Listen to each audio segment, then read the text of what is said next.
God, and they receive the Holy Ghost. And it is the people that receive Yahshua Jesus Christ and keep his commandments. That's who his people are.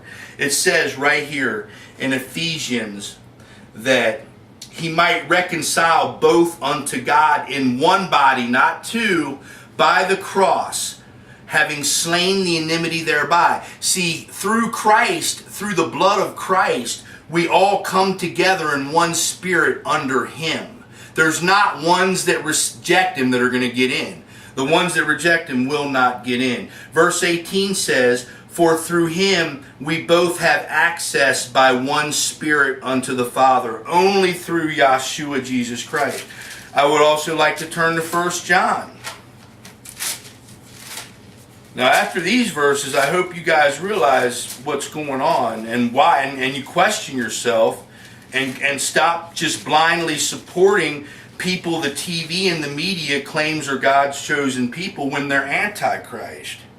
In 1 John chapter 4, we're going to be looking in verse 3.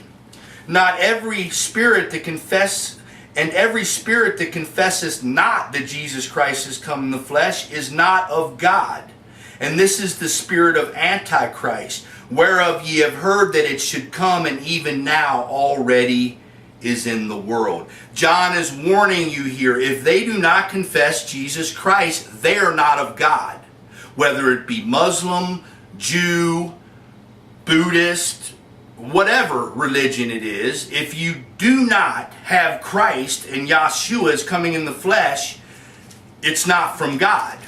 So why would you support it? Just because they say they are Jews? And I'm going to get to that. And this is the most hard rebuke of all of them right here in the second epistle of John, a short book dealing with basically just this subject.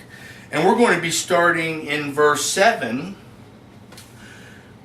In 2 John verse 7. For many deceivers are entered into the world, who confess not that Jesus Christ has come in the flesh. This is a deceiver and an antichrist. Look to yourselves that we lose not those things which we have wrought, but that we receive a full reward. So there's something to be lost by dealing and supporting Antichrist. I wonder what it is.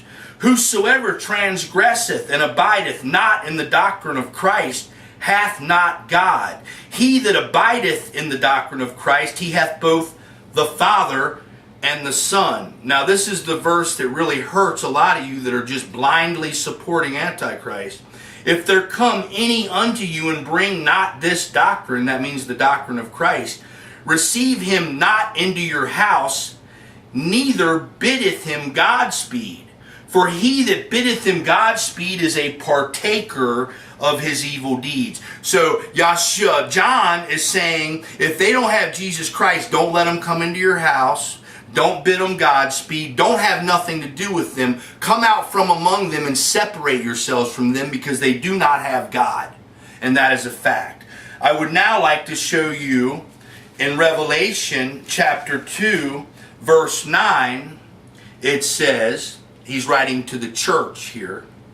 I know thy works in tribulation and poverty, but thou art rich. And I know the blasphemy of them which say they are Jews and are not, but are the synagogue of Satan. So here's a prophecy and a warning that there's a group of people walking around saying that they're Jews, making themselves God's chosen people, but they're really the synagogue of Satan.